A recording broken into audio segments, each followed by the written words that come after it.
him only, but to attack the villages, my people that I love. Fate. Wrong place, wrong time. He's captured, along with Dr. Knight, another friend of mine.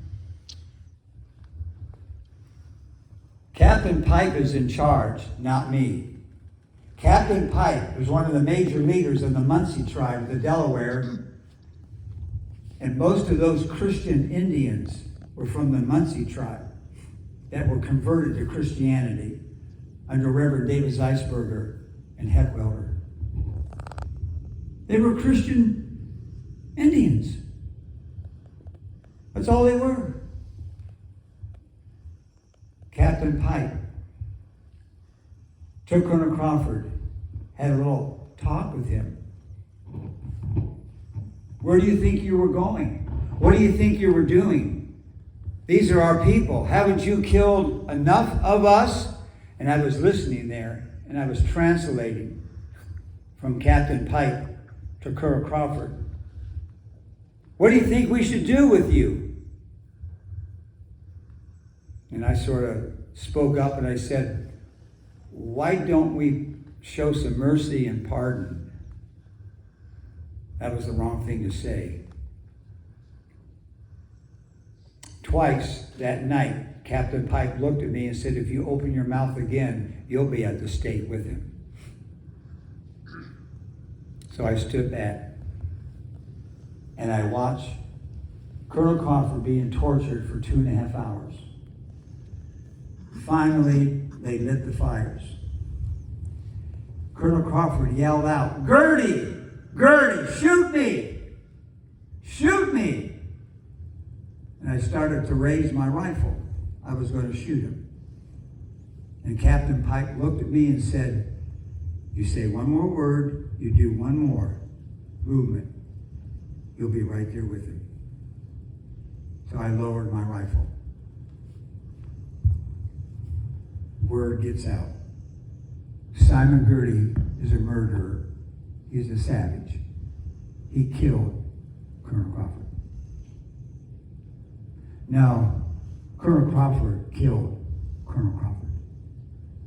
He had no business bringing that army into the upper Sandusky Plains and heading toward the Delaware villages.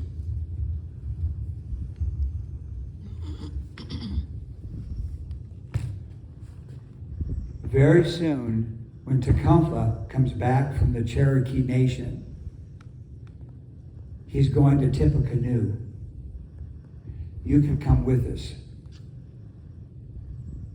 At Tippecanoe, all of the various tribes are going to gather together. Can you imagine Chippewas with Ojibwas? Miamis with Shawandase. They hated one another for generations because of hunting rights and territory. But now they are gathering together as one bundle of sticks. Tecumseh had to go to the Cherokee Nation to see if they would join the Confederacy. He placed his brother, Tenswataka, in charge. Dumber than a pile of rocks. They don't get any dumber. Now, he thought he was Minato, the god. He told the warriors there at Tippecanoe, we're not going to wait for Tecumseh, my brother, to come back. We are going to attack Harrison's army now. We're going to take him by surprise.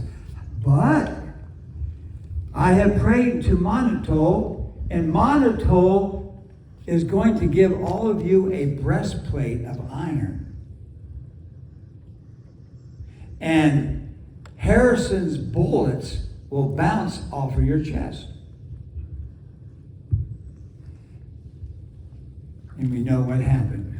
They didn't bounce off the chest. And And that coupled with the Battle of Fallen Timbers pretty much put an end to the various tribes in Ohio. It was a sad day. It was a sad day. The Battle of Thames. It was a sad day, and will be. I urge all of you to stay here at St. Mary's if you like it.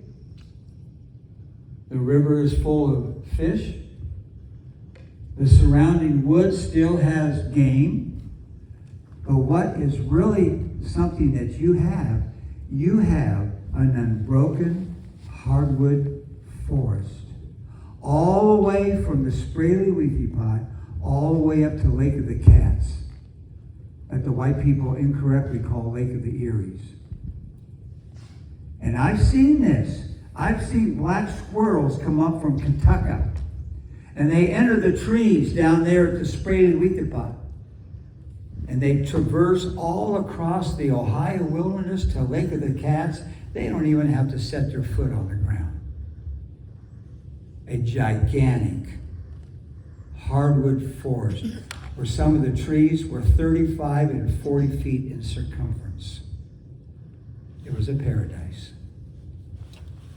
And beyond that, you had the upper Sandusky Plains, the bluegrass, the cane lands that Simon Kenton alluded to.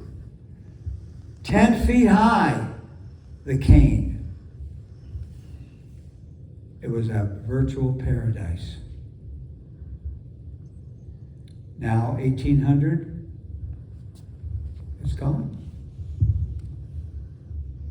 Gone! Never to return.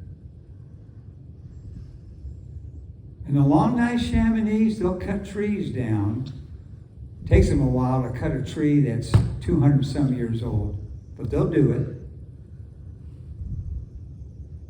Or they'll skirt the bark and kill it. They'll pull up the roots that hold the topsoil, and that beautiful loam topsoil that's 4 and 5 feet thick will begin its journey down the Spraley-Weethy Pot to the Mississippi, down to the ocean. And I can only imagine someday in this area, you'll be lucky to have 6 inches of topsoil. Be all gone. All gone. I know a lot of you pilgrims have questions for me. So I'm going to give you a few moments here that I can help you. First of all, most of you need to go to George's trading post. Take off those clothes because they're going to rot off your body, and you need to get some really good leathers. Now, I have a calico shirt. I wear this once in a while, but mainly I have leathers when I go into the forest.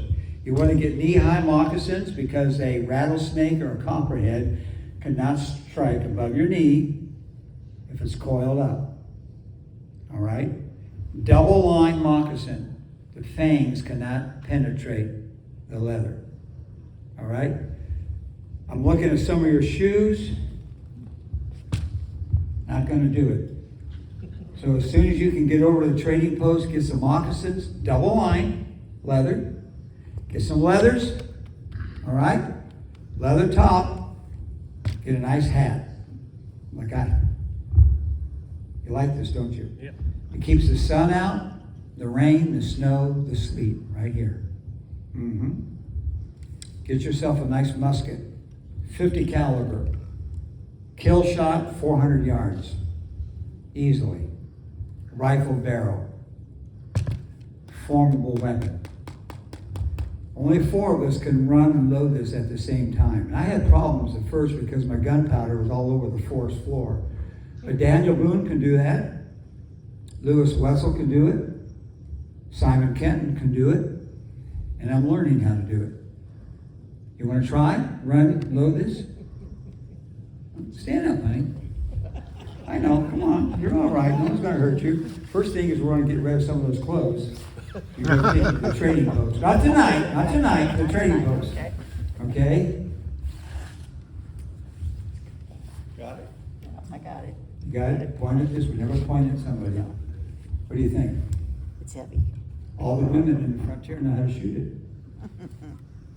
Well, I don't. Okay, well, we're gonna, Keep it up. thank you. Yes. Come on up, you're gonna show us how to load it.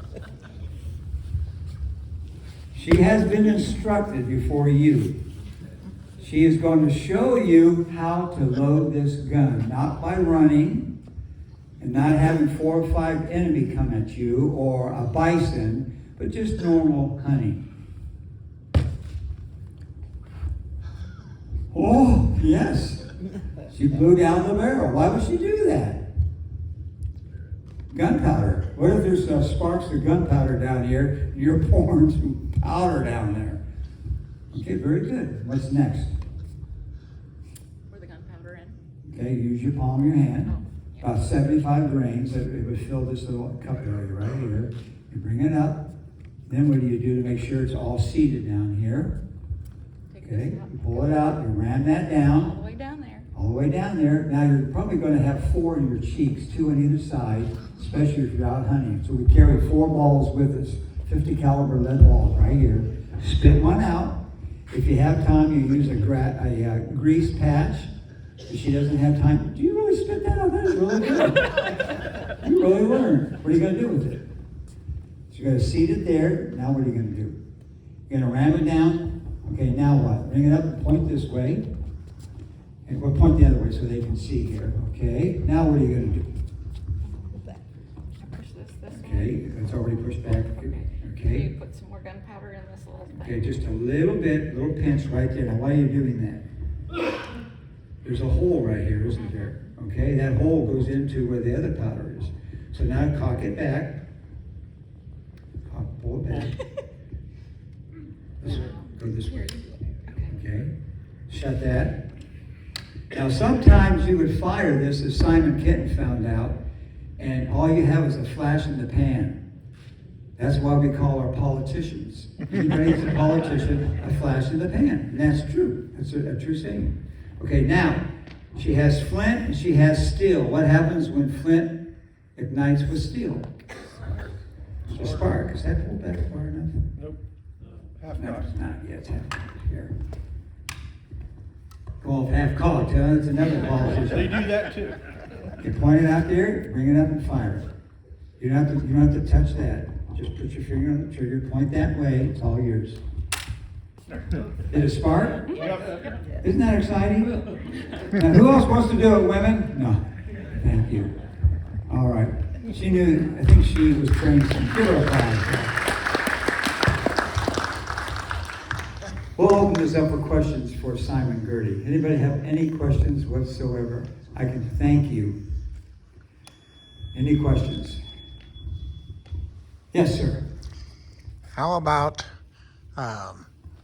Peter Lorimer or Pierre Lorimer? You guys worked with him some too, didn't you? Yes, he asked about, well, that's French. Okay, you go by probably Peter Lorimer. He took the side of Tecumseh. There were like 4 or 5 of us that at one time would be considered Long Knife Chamonix, but we joined up with let's just say, the followers of Tecumseh. You know how Jesus Christ had 12 disciples that followed him everywhere, and he trained them? Basically the same situation with Tecumseh. We followed him and he was training us about what was about to happen. Can I answer your question? Uh-huh. Yes, sir. Is there anything you can tell us about your trip down to Kentucky in 1780 Kentucky? when you hit Martin's Fort and or Ruddle's Fort and Martin Station? Yeah, we blew the door down with a cannon, and that wasn't my choice to do that. Yes, they surrendered, as you know. And some of the various tribes still had anger because the village of Chillicothe had been burnt, destroyed, crops burnt and destroyed, women raped. It was terrible.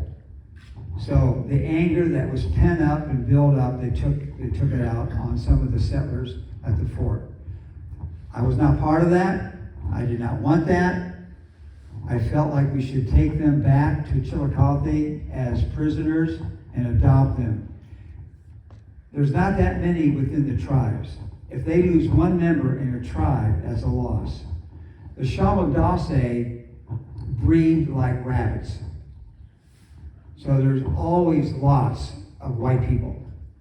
So when it has always been my feeling, we should, if you capture somebody, take them back, especially if a woman has blonde hair and red hair. They are really blessed by Monato, and adopt them. Don't kill them. Okay, I answer your question.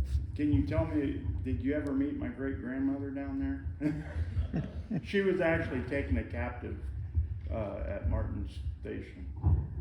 No, did she live? Yes, she did. Well, she had to. You're here. And exactly. I'm glad you didn't I'm not take her down. captive. But then when she was repatriated, she met my great-grandfather, and you're looking at the result. Wasn't that wonderful how life is? Right place, right time. That's right. Crawford, wrong time, wrong place. Other questions anybody would have for Simon Kenton? Or Simon Girty, sorry. Anybody else have a question? How do you travel about?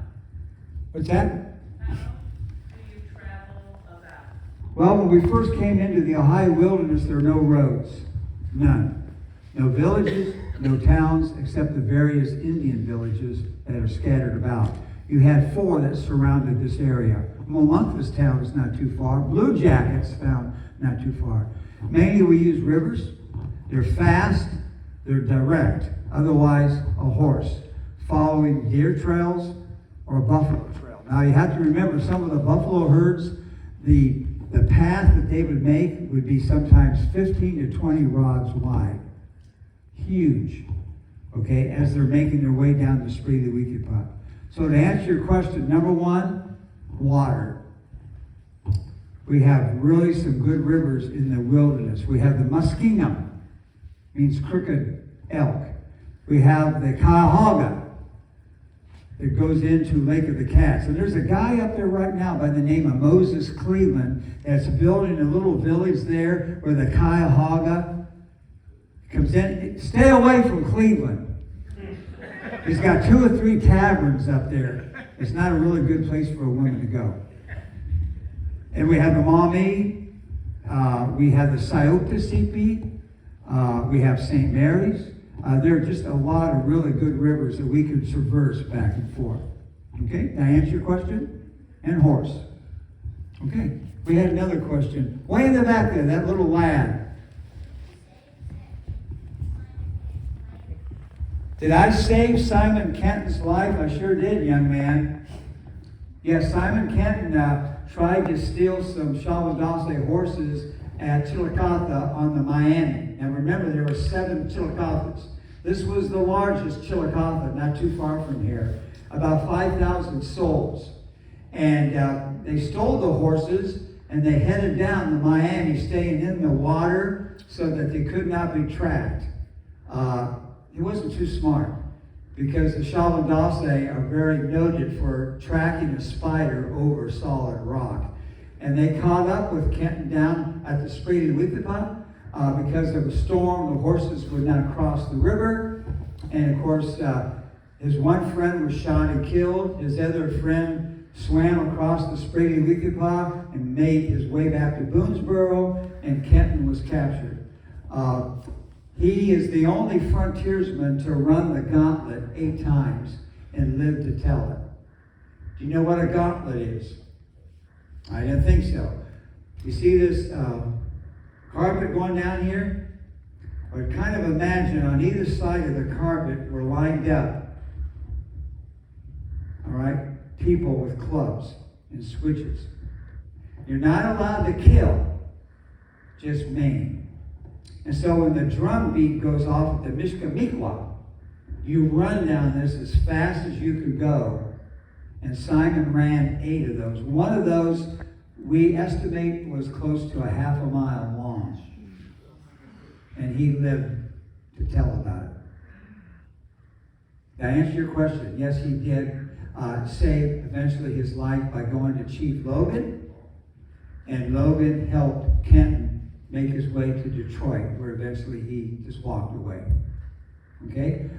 In the cave at Muskingum, not too far from where the Spraley Weekipot is, where the Muskingum empties into the Spraley Weekipot, in a cave there. I've been in that cave. You can still go there. It's Girty's cave.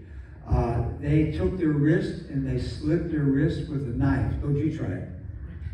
And they put their wrists together and they tied it with rawhide.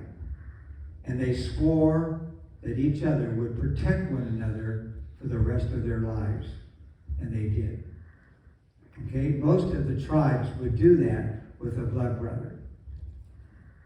Mom and Dad, watch him. Don't let him ever do that. Other questions anybody would have? Yes, sir. The closest gauntlet was over by Blue Jackets Town? That was a gauntlet. For you would be the closest, right. The longest one was down at, what is that, where the two castles are? I can't think of it right now. West Liberty? West Liberty, thank you. I have a senior moment. I get these. I get senior moments more and more. I can only imagine. I do 28 characters, so they're going to ask me who I am. Anybody else have any questions for Simon Girty? Well, my real name is, yes, sir, yes. What do you know about the hidden silver of the Shawnee? Myth.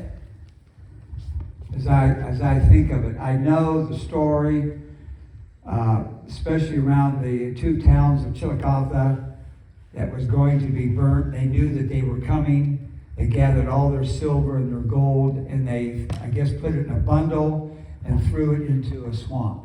Am I correct on that? And I can't verify one way or the other. I've heard it. I'm not going to spend the rest of my life, which isn't going to be too much longer, looking for that treasure. Okay, well, my real name is Ken Hammontree, and I represent my business called Living History Productions. We do 28 characters. I have to hire an Abraham Lincoln. I'm not tall enough. But we have Abraham Lincoln. I have somebody that does Benjamin Franklin, somebody that does, of course, Thomas Jefferson once in a while. I have a female friend of mine that does Martha Washington and Abigail Adams. And we go all over the United States in schools like we were this morning. Thank you to the Bicentennial Committee sending us to 2 schools at least we made before the hurricane news came in, or the tornado news came in, and they closed the schools down. But my first one was Johnny Appleseed when I first started teaching, and I noticed that the kids loved Johnny Appleseed, the stories. So I dress up every day, come into class. We took out all the desks. Who wants a desk? We got rid of the desk.